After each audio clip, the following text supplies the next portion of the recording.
저희는요, 지금 예수님께서 하나님의 백성들에게 주신 말씀, 산 위에서 베푸신 말씀, 산상수훈 말씀을 함께 읽고 있습니다.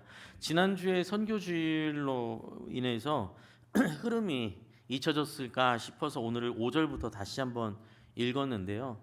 예수님은 기도할 때 외식하는 자처럼 사람들 앞에서 기도하지 말라고 그렇게 강하게 말씀하셨습니다. 근데 간혹 예전에 이런 질문도 들은 적이 있습니다. 이제 교회를 사실 얼마 다니지 않은 분들은 헷갈릴 수 있는 이야기죠. 왜 사람들 앞에서 기도하면 안 되는 거냐? 그래서 그러면 대표 기도하는 것도 잘못된 거 아니냐? 이렇게 질문하시는 분인데 그런 의미가 아닙니다.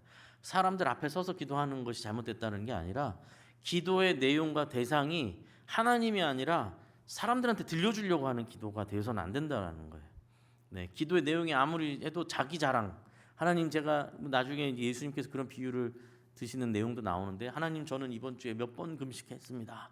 하나님, 저는 하나님 말씀을 잘 따라서 했습니다. 이런 식의 사람들에게 자기를 드러내려고 하는 기도, 자랑하는 기도는 사람들 앞에 하는 기도다. 그런 기도는 해서는 안 된다. 기도가 아니다라고 말씀하시는 거죠. 근데 사실 또 예전에는, 요즘은 좀 덜한, 요즘은 없는데 예전엔 더 기초적인 질문을 들은 적도 있어요. 질문이 아니라 이제 간증 비슷한 건데, 정말 초신자로 오셨던 그러니까 그 교회를 처음 오신 분이 한 2년인가 3년 동안 너무 궁금했는데 누구한테 물을 수가 없었대요. 뭐였냐면, 왜 하나님은 외식을 할 수 없게 하시는가? 집에서 밥 먹어야 되는 건가? 외식하지 말라라고 하는 것에 대해서 하나님은 외식을 싫어한다.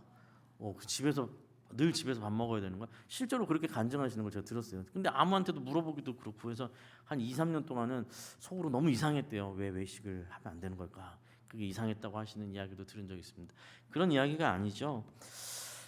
자기를 드러내는 기도란 있을 수 없다라는 것이죠. 이 일에 대해서 저희는 기도라는 것은 죽음의 자리에 서는 것이라고 설명을 드렸습니다. 자기의 생각, 의가 죽는 그 자리에 비로소 하나님께서 기도의 문을 열어주신다라고 말씀드렸어요. 그러니 내가 죽는 자리를 누구한테 자랑하겠습니까? 나의 죽음을 어떻게 사람들한테 자랑거리로 말할 수 있겠습니까? 그러니 그것은 어떤 잘남도 기도의 내용이 될 수 없다라는 것이었죠. 동시에 기도는 하나님을 신뢰해서 의지하는 것이라고도 말씀드렸어요. 기도는 믿음으로 하는 것인데 문제는 이 믿음이 도대체 뭐냐가 중요하다고 말씀드렸죠. 내가 얼마나 뜨겁게 믿느냐를 근거로 그 믿음으로 기도하는 것이 아니라고 말씀드렸습니다. 기도에 대한 믿음으로 하는 기도라는 것은 하나님이 얼마나 믿을 만한 분이신가를 믿는 믿음으로 기도하는 거라고 말씀드렸어요. 이게 언뜻 들으면 이게 무슨 차이지, 무슨 이야기지 좀 어려울 수가 있지만 반드시 잘 이해하고 넘어가야 되는 지점이기도 합니다. 내가 이 기도의 내용을 확실히 믿으니까 하나님은 반드시, 내가 확실히 믿고 있으니까 100% 믿으니까 하나님은 이 소원을, 이 기도를 반드시 들어주실 것이다 라고 기도하는 것은 기도가 아니란 얘기입니다. 그거는 자기 확신이라는 거죠. 내가 믿는다. 내가 믿으니까 하나님은 반드시 일하실 것이다. 그거는 하나님을 자판기처럼 여기는 겁니다. 내가 500원짜리 넣었으니까 음료는 나와야 돼. 이렇게 생각하는 겁니다. 그게 아니고 믿음으로 기도한다라는 말은 내가 믿는 하나님은 반드시 선한 결과, 내가 기도하는 것보다도 더 좋은 결과로 인도하시는 하나님이시다라는 믿음이라는 거예요. 나는 이것이 지금 최선인 줄로 생각하고 지금 이 기도의 내용이 하나님의 뜻에 가장 합한 것이라고 생각하고 기도하지만 이 내 짧은 생각이고 그보다 더 하나님께서 더 좋은 길로, 바른 길로 인도하시는 분이 하나님이시다. 지금은 이해가 안 되기도 하고 때로는 내가 기도한 것과 정반대로 가는 형태가 흘러갈 수도 있지만, 그러나 내가 기도할 때 뭐라고 기도하냐면 하나님은 그럼에도 불구하고 나보다도 선하시고 나보다도 더 좋은 길로 분명히 인도하시는 하나님이심을 믿고 그 믿음을 근거로 기도하는 것이다 라는 것이었죠. 그래서 예수님께서 7절에서 그렇게 자기 믿음을 의지하여서 기도하는 자들, 중언부언 기도하는 자들, 그런 자들을, 그런 이방인들, 우상 숭배자들을 말씀하시고는 8절에 뭐라고 말씀하시냐면 그들을 본받지 말라라고 말씀하시는 거죠. 그들과 같이 기도하면 안 된다. 그것은 기도가 아니다. 그것은 하나님께서 받으시는 기도가 아니다라는 것이죠. 그러면 어떻게 무엇을 근거로 기도하라고 하셨다고요? 구하기 전에 너희에게 있어야 할 것을 하나님 너희 아버지께서 아시느니라. 예. 구하기 전부터 이미 너희에게 필요한 것이 무엇인지를 아시는 그 하나님을 믿고 기도하는 것이다라고 가르쳐 주신 것이죠. 그 믿음, 하나님의 선하심, 하나님의 완전하심, 하나님의 전능하심을 믿고 신뢰하면서 기도가 시작되어야 한다라는 거예요. 여기까지 예수님은 참된 기도에 대한 태도, 방법을 말씀해 주신 거거든요. 그게 이제 지난번까지 저희가 본 본문이고, 오늘부터 저희가 함께 볼 말씀은 9절부터 시작되는 말씀인데 저희에게 익숙한 주기도문입니다. 그렇죠?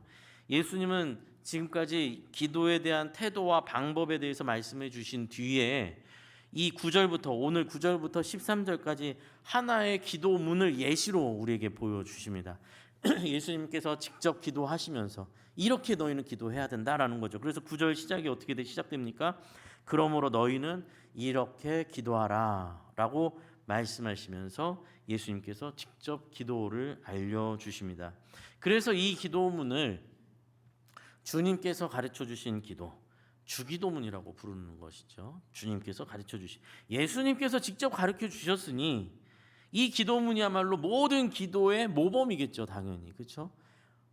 기도가 정말로 난 어렵다, 난 기도를 모르겠다, 어떻게 해야 될지 모르겠다 그러시면요, 주기도문을 곰곰이 씹으면서 되씹으면서 기도하시면 돼요.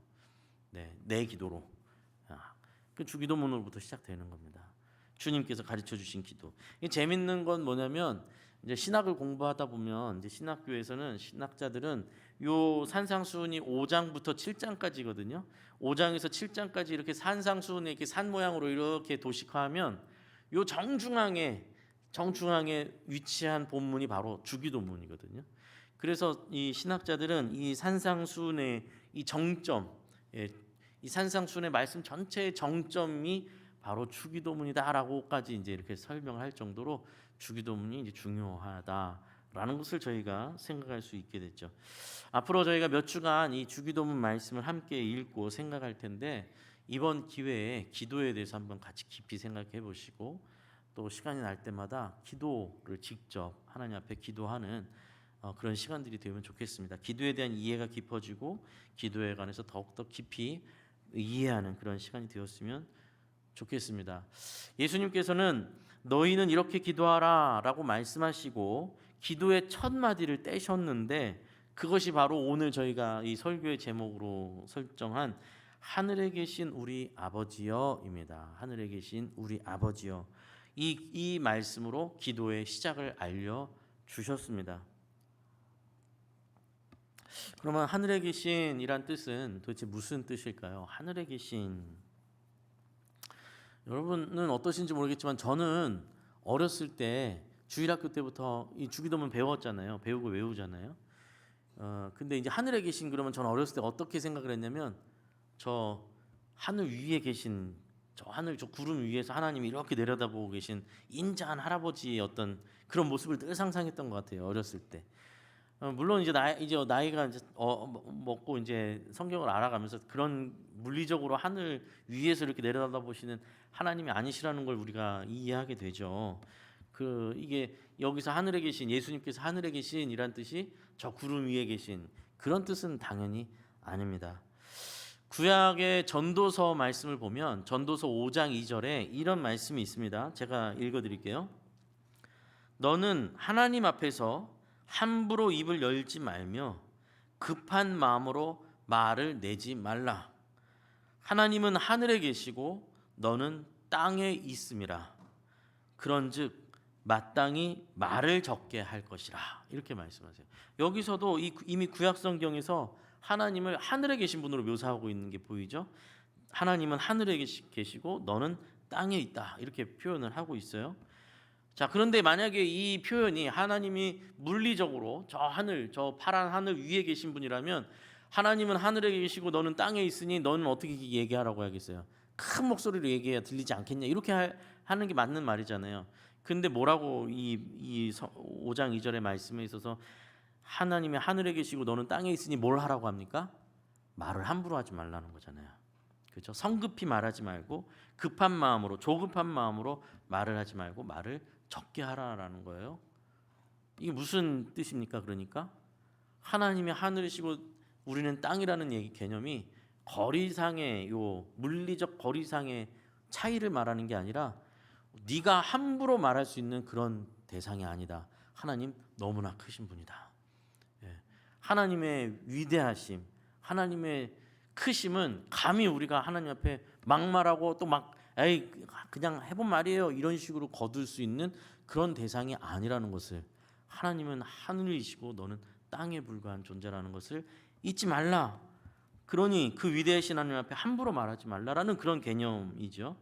그러니까 이제 이 하늘에 계신이라는 표현은 하늘과 땅의 격차, 하늘이 땅을 만날 수 없는 것처럼, 저 푸른 하늘과 땅이 맞닿아 있지 못하는 것처럼 하나님과 우리의 격차가 얼마나 큰지를 표현하는 하늘에 계신이라는 표현이라는 겁니다. 여러분, 우리는 땅에 발을 딛고 사는 존재예요. 땅에 발을 딛지 않고 살 수도 없는 존재입니다. 우리는 하늘을 고개를 들어서 볼 수밖에 없는 존재고, 하늘은 언제나 우리를 위해서 내려다볼 수 없는 밖에 없는, 물리적으로도 그렇게 차이가 나는 존재라는 것이죠. 하물며 물리적인 것을 넘어서서, 이건 비유법 아닙니까? 물리적인 걸 넘어서서 창조주이신 하나님과 피조물의 우리의 격차라는 것은 말로 할 수 있는 것이 아니죠. 그래서 우리는 사실 하나님과 그렇게 감히 만나거나 말을 나눌 수 있는 존재가 아니다라는 것입니다. 그것이 예수님께서 가르쳐 주신 하늘에 계신이란 표현 속에 담겨 있는 깊은 의미입니다. 우리는 하나님을 사실 잘 모릅니다. 여러분 하나님을 잘 아시나요?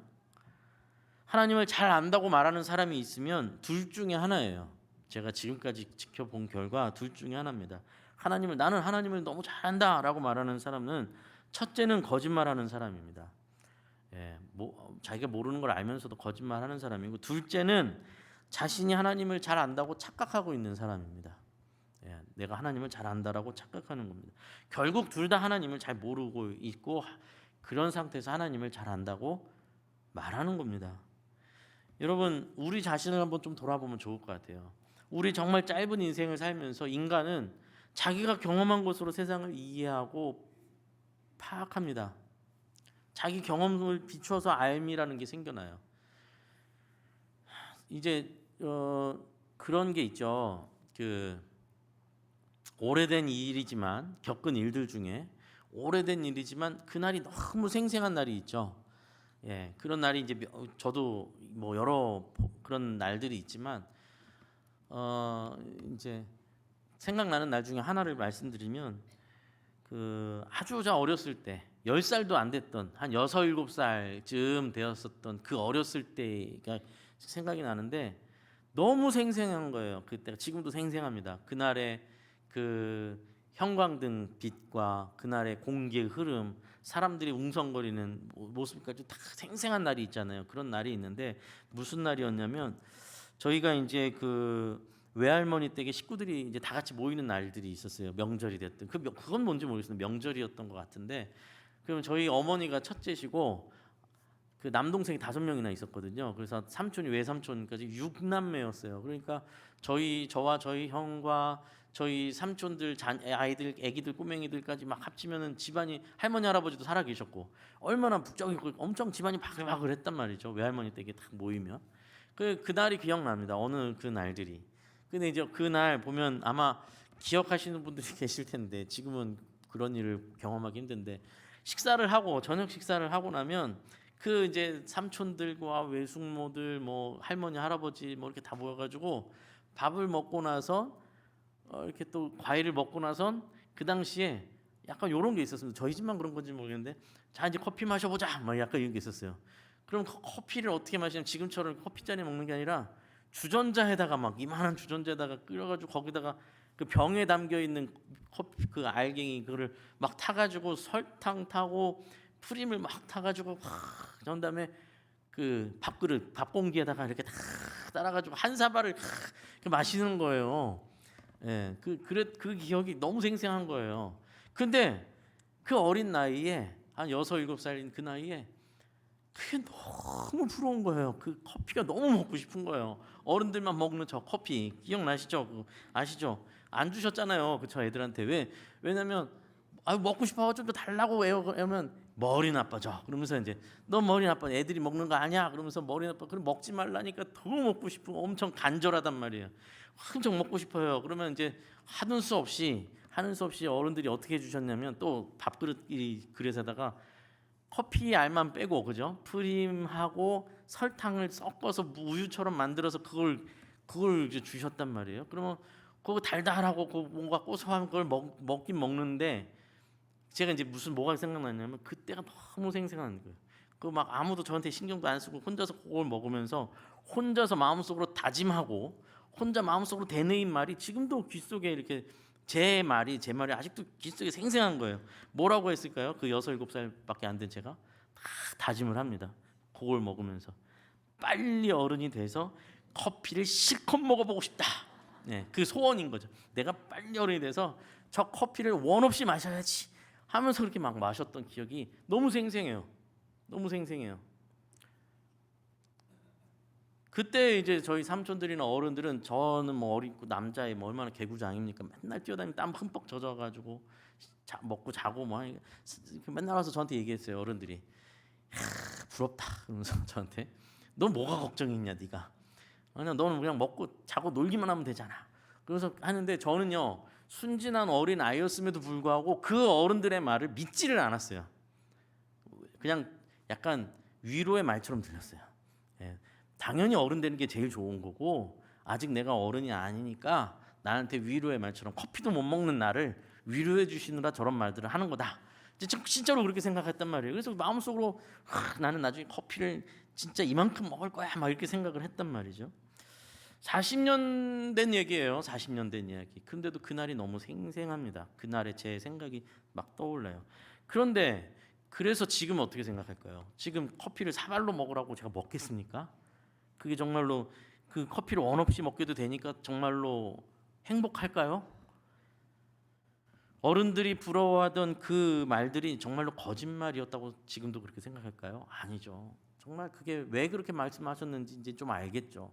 인생의 이제 무게와 짐을 조금씩 겪으면서 왜 어른들이 그렇게 아이들을 부러워했는지 나를 그렇게 부러워했는지를 조금 이해됩니다. 어제도 유치부 아이들 막 천진난만하게 뛰어나면 저도 모르게 막 말이 튀어나와요. 야 부럽다 야.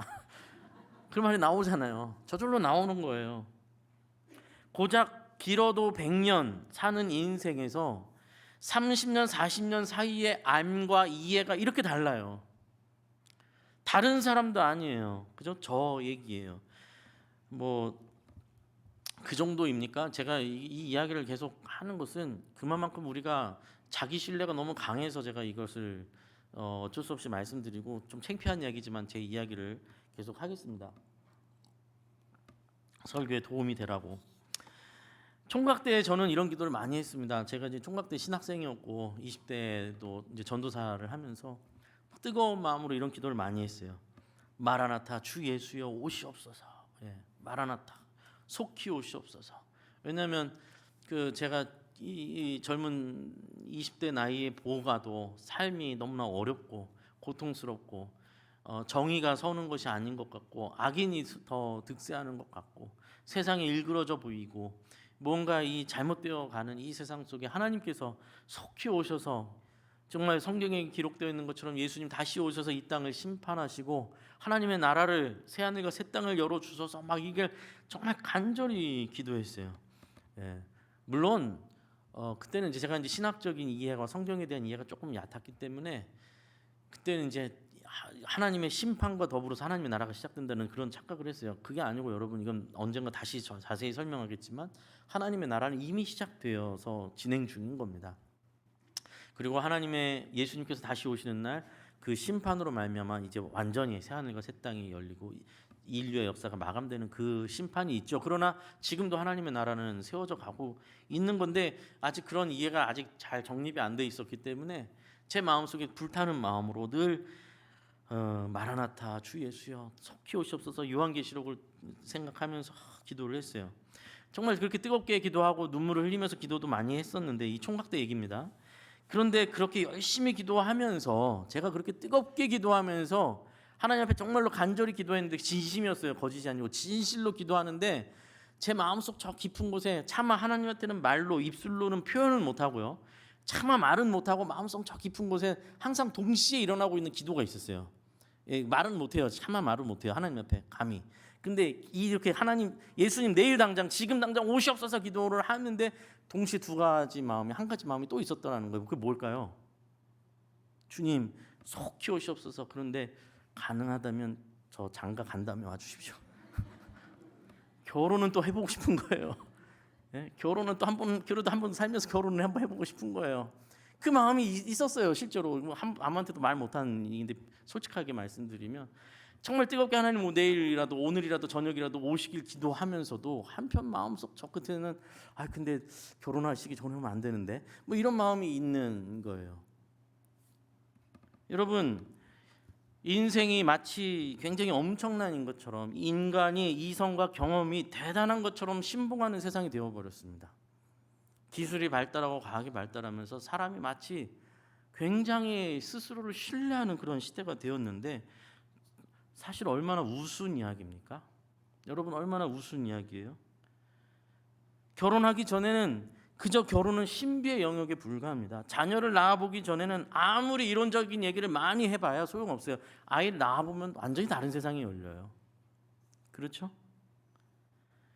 그 보편적이고 엄청난 것도 아닌, 어떻게 보면 엄청난 것도 아닌 많은 사람들이 경험하는 것임에도 불구하고, 선한 그 선지식이 많이 있음에도 불구하고, 내가 경험하느냐 경험하지 않느냐에 의해서도 이미 그 암과 이해가 완전히 180도로 달라져 버리는 게 인간이에요. 그렇잖아요. 그렇죠? 분명 같은 나인데도, 다른 사람도 아닌 나인데도 10대 때 내가 다르고 20대 때 내가 다르고 30대 내 생각이 다르다라는 거예요. 그때 내 생각을 동의하지 못합니다. 그럼 뒤집어 말하면 뭐겠습니까? 오늘의 내가 내일의 나와 같으리라고 보장할 수 없습니다. 그렇게 인간은 한계 속에 살아가는 존재예요. 자녀를 낳으면서 또 생각이 달라지고, 평생 나는 법 없이 살았어. 나는 그런 분들 꽤 봤습니다. 평생 나는 법 없이 살았어. 나는 뭐 남들한테 아쉬운 말 할 게 없어. 나는 뭐 신앙적으로 굉장히 고급해. 막 이런 식으로 자만에 빠진 사람이 자녀가 속썩이니까 그때서야 누그러지는 걸 봅니다. 내 뜻대로 안 되는 자식을 보면서 그제서야 교만이 꺾이죠. 오히려 저는 그게 하나님 은혜라고 생각합니다. 실패를 깊이 한 사람은, 큰 실패를 경험한 사람은 그 큰 실패를 경험해 보지 못한 사람과는 또 다른 인생을 보게 됩니다. 그렇죠? 인간의 인생이란 이렇게 수없이 많은 가능성이 열린다라는 놀라운 신비를 경험하는 시간과 과정이기도 하지만, 반면에 뒤집어서 말하면 그 사실이 무엇을 반증하고 있는 겁니까? 인간이란 존재가 얼마나 작으며 한계 속에 갇혀 있는 존재인지를 반증하는 이야기라는 겁니다. 지금의 나를 믿을 수 없고 내일의 나는 또 다른 세계 속에 살 수 있다라는 겁니다. 그러니 조금만 정직하게, 조금만 깊이 생각한다면 인간이 얼마나 한계적 존재인지 금세 깨달을 수 있는 문제라는 것입니다. 하물며 여러분, 하물며 죄로 기울어진 인간이 어떠하겠습니까? 죄로 부패한 인간은 도대체 어떤 존재란 말이죠? 자기 자신을 자기 스스로도 어찌하지 못하는 게 죄인 아닙니까? 머리로는 알아요. 마음으로도 알아요. 마음으로도 앞서오지만 몸이 따라오질 않습니다. 삶이 따라오질 못하는 걸 늘 경험합니다. 그래서 날마다 후회가 쌓이는 게 저희 아닙니까? 아는데도 못합니다. 후회합니다. 후회했는데 또 똑같이 하고 있습니다. 이 죄의 본성을 지닌 인간이 얼마나 작고 작은 존재인지, 그 불안정한 인간, 땅 위에서조차도 결코 완전하지 못한 인간이 하나님과 도대체 얼마나 큰 격차 속에 있냐는 말이에요. 제가 왜 이렇게 제 창피한 이야기까지 하면서 인간 본질을 까발리는 이야기를 계속 반복하고 있을까요? 우리의 기도의 대상이 되시는 하나님은 우리의 이해와 우리의 경험과 우리의 수준에서는 결코 파악될 수 없는 분이라는 사실을 여러분 기억하셔야 된다는 겁니다. 그래서 우리가 진실로 하나님을 알아가게 되면요, 정말로 하나님을 알아가면 알아갈수록 고백하게 되는 말은 따로 있어요. 정말로 하나님을 알아가는 사람은 이렇게 고백할 수밖에 없게 됩니다. 아, 하나님은 내가 어제 알던 하나님보다도 비교할 수 없이 크신 하나님이셨구나. 이 고백을 안 할 수 없습니다. 이 말이 하나님께서 어제보다 커지셨단 말이 아닙니다. 어제 하나님보다 오늘 하나님이 커졌다는 말이 아니라 내가 그 크신 하나님의, 영원히 파악할 수 없는 하나님을 향한 내 시야가 조금 더 넓어졌는데 그 자그맣게 열린 시야를 통해서 본 하나님이 너무나 놀랍구나.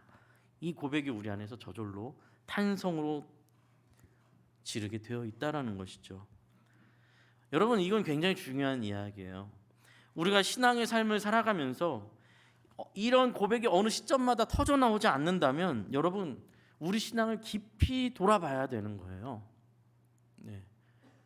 어쩌면 우리는 내가 파악하고 있는 하나님, 내가 만난 하나님, 내가 알고 있는 그 하나님을 딱 선정해 놓고 거기서 타임 딱 스톱 넘겨놓고 그 다음부터는 그 하나님을 우상처럼 딱 올려놓고 죽어 있는 하나님처럼 올려놓고 그 시간에 갇혀 있는 하나님처럼 가둬놓고 그리고 나선 그 기준으로 내가 인생을 살아가고 있을 수도 있다는 거예요. 그래서 하나님을 알아가는 것에 대한 감격이, 제가 지금 하고 있는 설명이 그게 뭐지? 이해가 오지 않는다면 여러분, 자기 신앙을 돌아보셔야 돼요.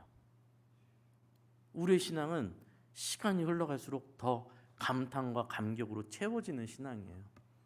그것이 나이를 먹는 이유입니다. 그것이 몸이 늙는 이유예요. 더 많은 것을 경험하게 되고 더 많은 것을 보게 되고 비록 몸은 둔해지지만 삶의 많은 것들을 겪으면서 아, 내가 젊은 날에는 그게 전부인 줄 알았는데, 내가 젊은 날에는 그게 전부인 줄 알고 사람들한테 그렇게 소리 지르고 다녔는데 나이를 먹어보니, 인생을 겪어보니, 이 일을 겪어보니, 저 일을 겪어보니 그렇게 함부로 말해서는 안 되는 거였구나. 하나님 이 속에서도 일하시는구나. 넘어졌는데도 거기서 일하시고, 쓰러졌는데 거기서도 일하시고, 길을 잃었는데도 거기서도 하나님은 나를 인도하시는 하나님이셨구나. 이 고백이 시간이 흘러갈수록 더 깊은 고백, 더 넓은 시야로 우리에게 계속해서 고백이 나와야 되는 것 아니겠습니까? 아니면 우리는 우리의 시간을, 우리의 시계를 멈춰놓은 걸 수도 있습니다. 우리 자신을 어린 신앙, 어설픈 신앙에 성장하지 않도록 스스로 멈춘 걸 수도 있죠. 40이 넘었는데도 여전히 프림과 설탕만 섞어서 먹으면서 아, 커피는 언제 먹을 수 있을까? 이러고 있는 모양새랑 똑같을 수도 있어요. 신앙생활을 여전히 원색적이고 여전히 자기 소원만 가득하고 여전히 내가 잘 안 되면 하나님께 서운하고 여전히 내가 원하는 대로 되면 그게 하나님의 영광이고 그 수준에 머물러 있을 수도 있다라는 것입니다. 여러분, 하나님은 시간이 흘러갈수록 더 감당할 수 없이 크신 분으로 우리에게 다가오시는 분입니다. 우리가 파악하지 못하는 하나님, 그러나 파악되는 것만으로도 너무나 놀랍고 신비하신 하나님. 이 감탄과 경탄과 놀람이 여러분 우리 삶에서 멈춰졌다면 우리 신앙이 병들고 있다는 뜻이에요. 여러분, 내 신앙을 한번 점검하셔야 됩니다. 그렇다면 이런 생각이 들겠죠. 아, 그렇게 하늘과 땅의 격차를 가지시는 하나님은 우리가 감히 하늘과 땅이 만날 수 없는 것처럼 우리 이 죄인된 존재와 하나님이 어떻게 대화를 나눌 수 있는 겁니까? 하나님을 우리가 어떻게 하나님께 기도를 할 수 있는 겁니까? 사실 그러네요. 하나님과 우리는 너무나 격차가 나서 감히 하나님 옆에 우리가 나아갈 수도 없는 존재였네요. 도대체 우리는 어떻게 한단 말입니까? 이건 너무 절망적인 이야기 아닙니까? 라고 말할 수 있겠습니다. 엊그제 월초 금요기도회에서 우리 손 목사님께서 재밌는 이야기를 하나 들려주셨죠.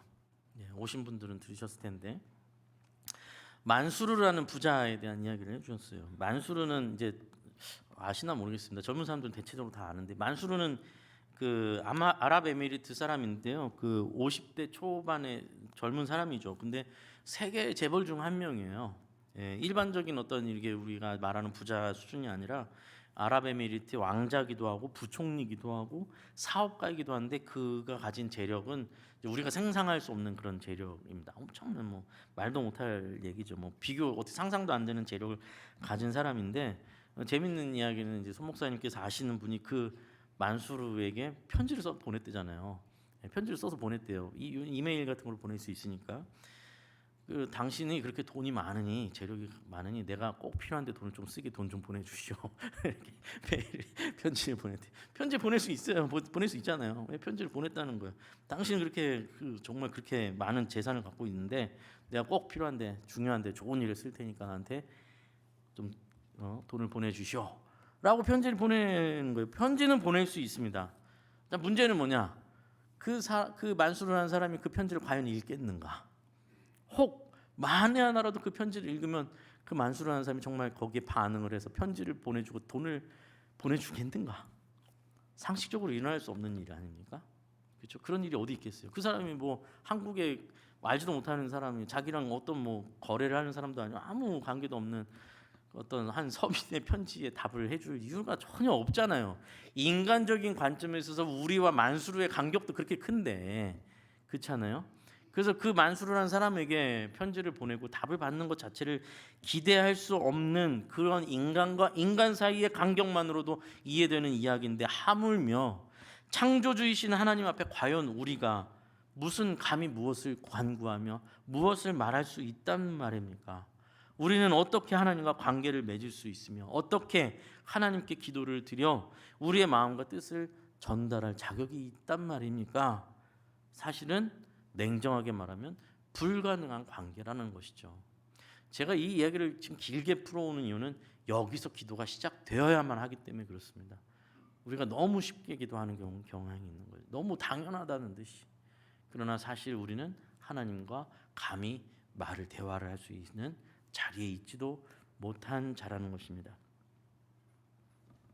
이러한 사실, 이러한 현실 속에서 예수님께서 우리에게 기도를 가르쳐 주시고 계신 거예요. 하늘에 계신 하나님이다. 그 하나님은 너와 격차를 감히 헤아릴 수 없는 격차를 가지신 분이시다를 가르쳐 주시는데 그 말씀 속에 놀라운 가르침을 담아서 우리에게 가르쳐 주시죠. 뭐라고요? 하늘에 계신 우리 아버지요 라는 겁니다. 하늘에 계신 우리 아버지요. 하나님과 우리 자신과의 간극은 설명할 수 없이 넓고 큰데 마치 하늘과 땅이 맞닿을 수 없는 것과 같은 그 간격이 있는데 예수님께서 그 한마디 말씀으로 우리를 그 간격을 넘어서는 길을 열어주시는 겁니다. 하나님이 너희 아버지시다.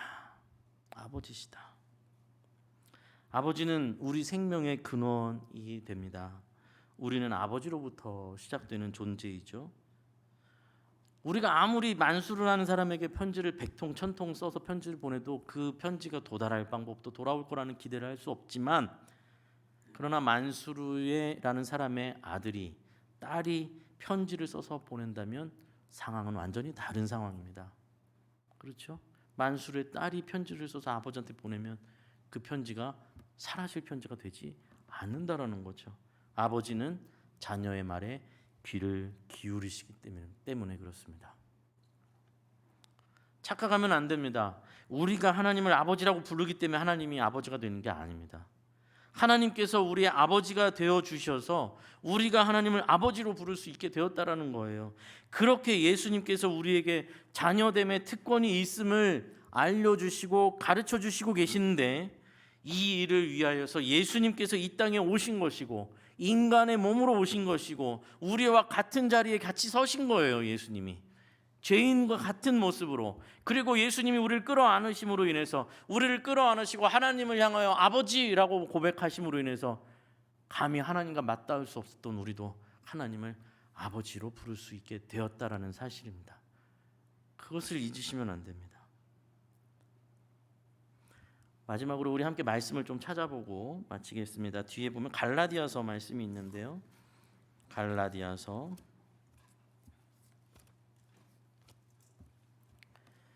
3장 말씀을 함께 보겠습니다. 갈라디아서 3장 신약성경 306쪽에 있습니다. 갈라디아서 3장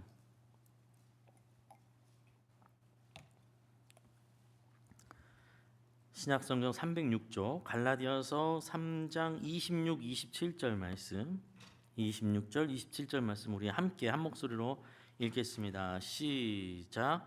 너희가 다 믿음으로 말미암아 그리스도 예수 안에서 하나님의 아들이 되었으니 누구든지 그리스도와 합하기 위하여 세례를 받는 자는 그리스도로 옷 입었느니라. 아멘. 너희가 믿음으로 말미암아 그리스도 예수 안에서 하나님의 아들, 딸, 자녀가 되었다라는 겁니다. 누구든지 그리스도와 합하기 위하여 세례를 받는 자.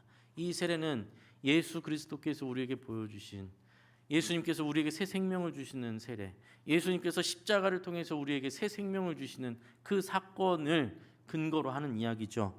그 예수님의 생명이 우리에게 옷처럼 입혀짐으로 인해서 우리에게 예수 그리스도가 입혀짐으로 우리가 하나님을 아버지라고 부를 수 있는 그 자녀가 되었다라는 말씀이죠. 한 장만 더 넘겨 볼까요? 갈라디아서 4장 4절에서 7절.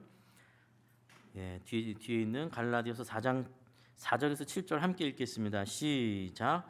때가 차매 하나님이 그 아들을 보내사 여자에게서 나게 하시고 율법 아래에 나게 하신 것은 율법 아래에 있는 자들을 속량하시고 우리로 아들의 명분을 얻게 하려 하심이라.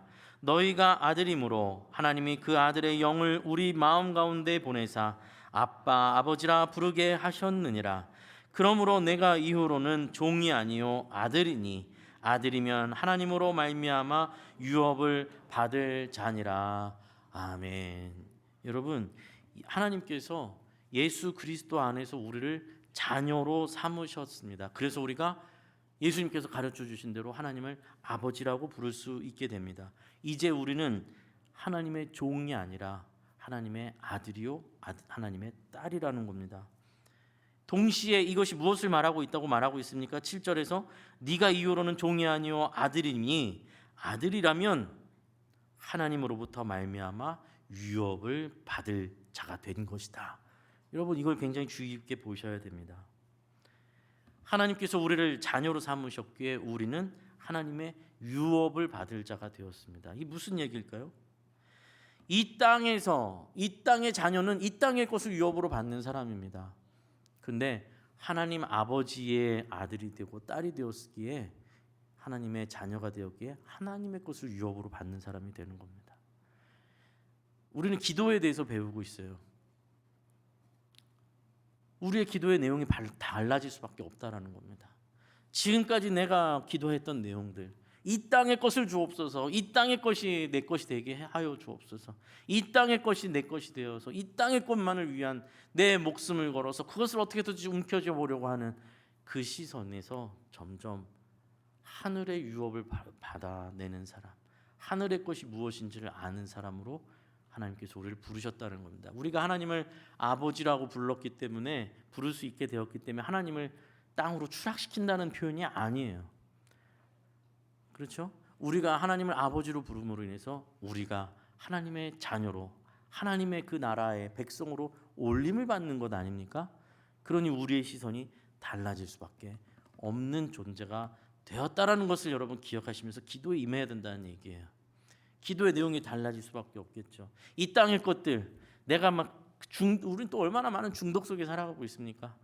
얼마나 많은 중독들, 그거 없으면 안 될 것처럼 살아가고 있던 그 모든 것들로부터 점점 자유함을 얻고, 점점 무엇이 중요한지, 무엇이 썩어질 것인지, 무엇이 영원할 것인지를 구별해 나가는 그런 자녀로 우리를 부르셨다라는 겁니다.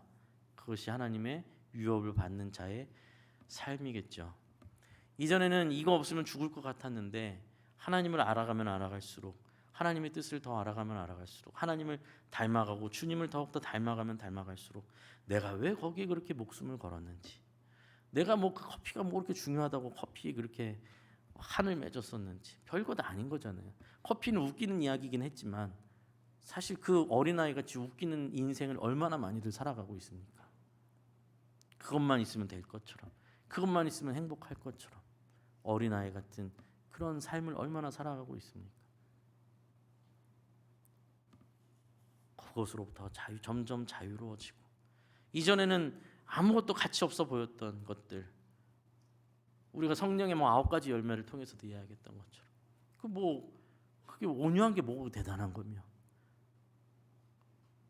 애통하는 게 그게 뭐가 그렇게 중요한 거며, 아무 관심 없던 그것들이 점점 가슴에 비수처럼 꽂히면서 내가 하나님 앞에서 눈물이 흐르기 시작하고, 내가 친절하지 못했던 나, 이거 별것도 아닌 것 때문에 배우자와 그렇게 갈등을 일으키고, 별것도 아닌 것 가지고 자녀를 그렇게 닥달하고, 별것도 아닌 것 갖고 이웃과 그렇게 감정 싸움을 하고 자존심 싸움을 했던 것으로부터 점점 자유로워지고, 아이고 내가 못나서 그랬습니다. 양보할 수 있게 되고, 허물을 덮어줄 수 있게 되고, 한 번 더 웃어줄 수 있게 되는, 하늘의 것이 내 삶 속에, 하늘의 뜻이 내 안에, 하나님의 유업을 받은 자로서 점점 변해가는 그 인생을 하늘에 계신 우리의 아버지여라고 고백하면서부터 우리는 이미 시작되고 있다라는 것입니다. 그것을 잊지 마시면 좋겠습니다. 이제는 우리는 하늘과 땅이 닿을 수 없듯, 빛과 어두움이 닿을 수 없듯, 사실 우리는 하나님을 만날 수 없는 죄인이었지만 하나님은 예수 그리스도를 통하여 우리를 자녀로 삼으셨고, 우리의 죄악을, 우리의 한계와 절망을 하나님께서 아버지로서 끌어안으셨습니다. 자녀로 품어 주셨습니다. 이제는 우리는 그 품에서 기도를 하는 것입니다. 하늘의 것을 점점 깨달아 가게 될 겁니다. 땅의 것들의 실체를 점점 깨달아 갈 겁니다. 영원한 것이 무엇인지를 구분해 가기 시작할 것입니다.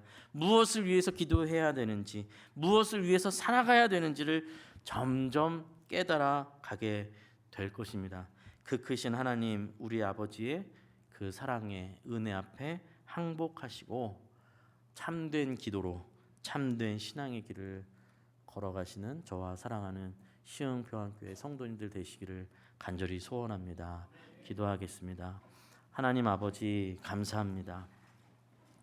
하나님을 아버지라 부를 수 있는 것이 얼마나 감격스러운 일인지 우리가 다시 한번 돌아보게 하여 주시니 감사드립니다. 감히 우리의 목소리가 하나님께 어떻게 들려줄 수 있겠습니까?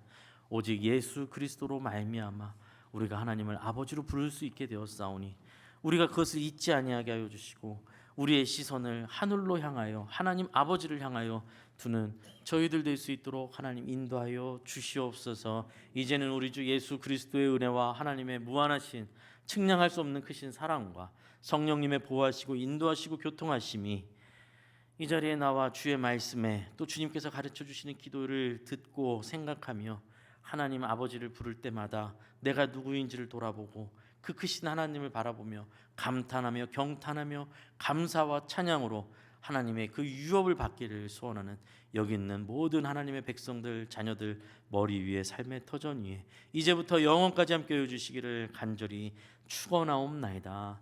아멘.